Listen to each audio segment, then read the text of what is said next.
Hi, everyone. Judge Andrew Napolitano here for Judging Freedom. Today is Wednesday, April 19th, 2023. It's about 4:30 in the afternoon here on the East Coast of the United States. I can see from the comments that many of you have lined up from all over the world. And good morning, Sydney. It's nice that you guys are here and with us. Scott Ritter, of course, joins us today. Scott, always a pleasure. Thank you very much for coming back on the show. I'm still bewildered about a 21-year-old enlisted weekend warrior, and I mean that as no insult to the National guardsmen and women, having access to the country's most closely guarded secrets. Are you bewildered by it as all? Shouldn't this be on a need-to-know basis? In the old days, it was. I have to tell you, when in the old days, when I came in back in the 1980s, the number of people who had top secret code word clearances were very small, very select community, and you tended to keep everything within a closed circle. But I noticed at the end of the Cold War, when we were looking at the so-called peace dividend, we got rid of the CIA, and the intelligence community used to have a lot of dedicated analytical support, but it cost a lot of money to sustain it. So they dissolved that. And they started farming out analytical support to reserve units, National Guard units. The Marines had a force, or had a photo interpretation unit that started taking on national tasking. And so this is what would happen. So the reserve community, the National Guard community, the weekend warriors were getting plugged in. And so they'd be doing their drills on a recurring basis so they could meet certain production requirements. And production means they're going to receive raw data or semi-finished products, and then the reservists will package it, format it, turn it into a briefing slide, and then send it on to the to the consumer. And so this is what was happening. So and we know this now because the 102nd Intelligence Wing, where this guy worked in Massachusetts, it's been pulled out of the system. It's no longer allowed to do this while they're researching how this happened. But the reality is, there's dozens of other reserve units like this that continue to do this job, and until they figure out how to bring discipline into the reserve community, this is going to be a recurring problem. So what appeared to be a series of documents prepared by the staff of the chairman of the Joint Chiefs of Staff for distribution to the other chiefs was in fact, or in probability, I don't know if we know factually yet, maybe you do, either in fact or more likely than not, prepared by reservists in Massachusetts working one weekend a month.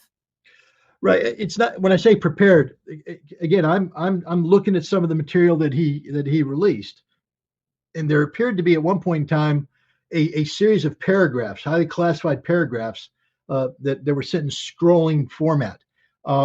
This appears to be the data sent by another unit that is responsible for preparing this analysis, and then the job of the 102nd appeared to be to cut this and put it into the appropriate graphic. And so you'd have they have a briefing slide format, and then they receive data. They don't do the analysis. They're not right, understood.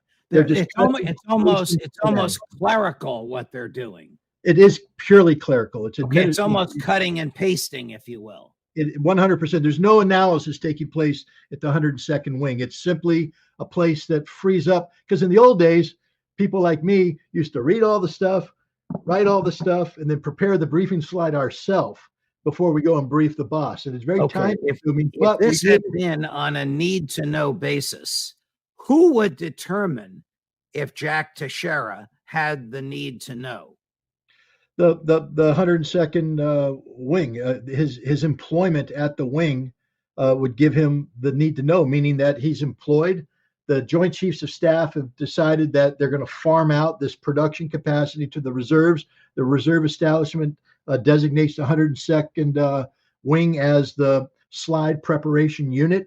And so when he's hired and given his security clearances, it's done with the knowledge that he's going to be sitting at a workstation doing this task. How intensive is the scrutiny prior to security clearance for top secret? It used to be extraordinarily difficult to get a top secret clearance. When I applied for my clearance, it took more than a year and a half for them to do what they call the SSBI. It's a single scope background investigation, the very detailed investigation before the military could give you a top secret clearance. Today, because of they've expanded the community so much. I mean, I don't think people understand how many intelligence analysts the intelligence community has today. They're everywhere. They're in Department of Homeland Security. They're everywhere, and each one of them has a top secret code word clearance. They're handing them out like candy, and as a result, when you have that many people, there's going to be systemic failures. Okay. The slide presentation that was on his desktop, had the presentation already been made to the Joint Chiefs of Staff before Teixeira circulated it to his buddies in his chat room? No, from my understanding, he was taking the raw material, and indeed some of the slides clearly showed XXX dates and places where data was to be filled in. So he's taking a draft product and he's printing that out. And there's the problem. I mean, because this stuff is supposed to be handled on a computer. This is computer generated product. And so there should be no printing taking place whatsoever. You will do your file. You will send the file to your supervisor, who will make notes and send it back to you all on computer before being sent out. The fact that he's printing this stuff out is problematic. All right.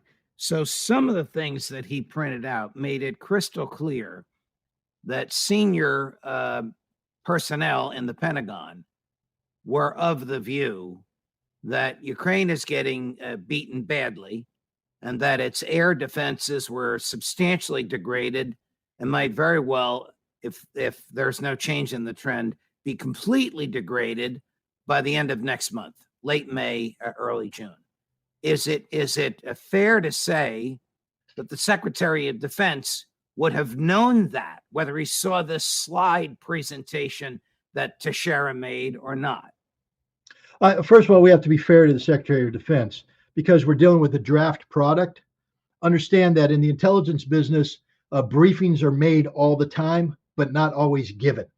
And that because this is a product that's being put together, it has to go back into the system, and there will be a supervisor within the chairman of the Joint Chiefs of Staff who looks at the time available to brief General Miley and his staff and say, we don't have time to do this, so this briefing's done. We're not doing this briefing, we're not doing this briefing, we're only doing this briefing. So just because this airman was processing this data does not necessarily mean that data was approved by the chain. Because remember, there's going to be a colonel up somewhere, the briefing colonel, who's going to be going through it, and he's going to be making changes to the slide too. So the data that's on there doesn't mean it's getting briefed to the boss. It still has to go through a variety of quality control channels. Okay. The Washington Post reports that Teixeira had begun circulating these documents to his buddies in December of 22. And the feds didn't discover it until late March, early April of 23, just a week or so ago. Is it reasonable to believe that this stuff had been circulated to 20 or 30 young men, none of whom had any security clearance, and the government didn't know about it? Yeah, look, I'm the biggest believer in incompetence you've ever seen in your life, just because I've seen incompetence throughout. Should the government have known about it? I mean, one of the things about these kind of clearances is that his online presence should have been vetted, meaning that if he is involved in a Minecraft gaming world, his bosses have to know about this, because somebody in the counterintelligence business needs to be doing a constant screening of his online presence to make sure that he's not doing anything wrong, just like they would screen when I was in, go talk to my neighbors, talk to my friends, make sure I'm not getting drunk, telling stories out of school. That should have happened. So the fact that he's in this community and nobody knows about it is is a red flag. And now what they're talking about now is, see, it's one thing to insist that he declare this and subject him on. That's the conditions of having your security clearance. But you and I don't have security clearances. You and I are allowed to go into online chat rooms or forums or things like that, and it's none of the government's damn business. Correct. Excuse my language. I apologize for that. But correct. What appears to be is correct. What appears to be happening right now is that the solution is going to be that they're going to try and there's Maverick getting upset about it too. The solution is that they're going to try and come in and start monitoring these things, so it's like overkill. Okay. I want to show you a clip of the Secretary of Defense testifying before the Senate Armed Services Committee. This is circa late March, so 2.5 weeks ago. You may have seen this, but I want you to look at it anyway and tell me if it is more likely than not that the words he's articulating are either lying or substantially misleading, because he must have known of the essence of what these documents revealed, which is that Ukraine is getting beaten badly and there's no reason for optimism. This is a little bit more than a minute in length. With regard to your optimism about Ukraine having the upper hand, that is what you told me yesterday. It is. Now, Ukrainians have inflicted significant casualties on the Russians, and they have depleted their inventory of armored vehicles in a way that no one would have ever imagined. And so now we see Russia reaching for T-54s and T-55 tanks because of the level of damage that the Ukrainians have inflicted on them. And we have, in the meantime, been... And reaching for those tanks demonstrates what to you, sir? It demonstrates that their capability is waning. And we've continued to witness them be challenged with artillery munitions and other things, and they're reaching out to Iran, they're reaching out to North Korea. I think, we'll see an increase in the fighting in the spring as conditions for maneuver improve. Do you believe there's a real chance for significant Ukrainian advancements between now and the beginning of winter? I believe there's a chance, and we're doing everything that we can do to ensure that they have their best opportunity to be successful, Senator. Truthful or not? Well, here's the thing that we don't know. Look, in the lead up to the Iraq War, Douglas Feith, an official in the Bush administration, created something called the Office of Special Projects, and its job was to cherry pick intelligence and focus on that and shape a new reality based upon misleading information. Right. For political purposes. This is the stuff that Phil Giraldi told the president to disregard. Correct. Well, listening to Lloyd Austin speaking, somebody is pulling the Office of Special Projects on him. I mean, what he says, for instance, about the old T-55 and T-62 tanks is just absurd in the extreme, and he knows it. He knows that those tanks are being brought in to be dug in and turned into strong points on the second and third lines of defense. They're not. Yeah, but this is very important about whether he lied or not. In a minute, we're going to go to another crazy statement by Victoria Nuland. Is it more likely than not that he knew that it is the consensus of the people right below him, the Joint Chiefs themselves, that Ukraine is losing and is not likely to prevail?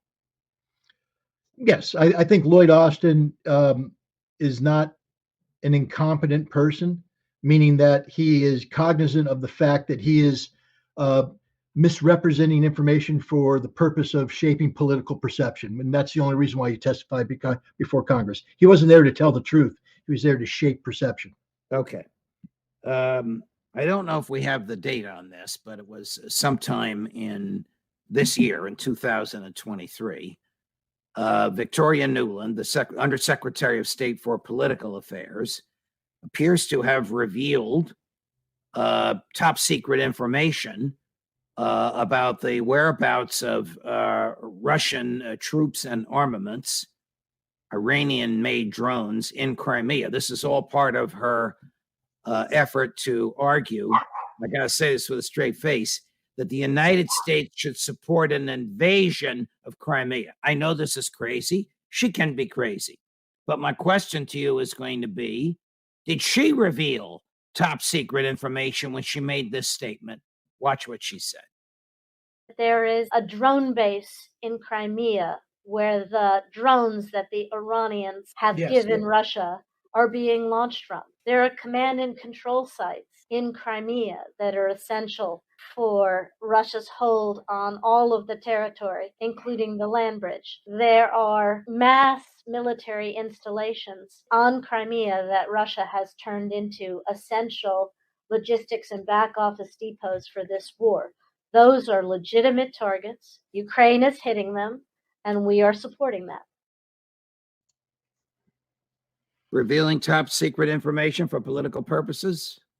Well, I mean, there's no doubt that she's revealing classified information. I also don't believe that Victoria Nuland, I mean, as much as I dislike her policies and things like that, I respect her professionalism, and she didn't get to where she's at by saying things that weren't screened in advance. I think she had permission to say what she said. I think this was selective declassification of data to create perceptions of Russian malfeasance that was worthy of American military intervention. Okay. Yeah. So listen to what you've just told us. The Undersecretary of State for Political Affairs selectively cherry picks classified information, gets permission to reveal it in order to create an image of something that's not true.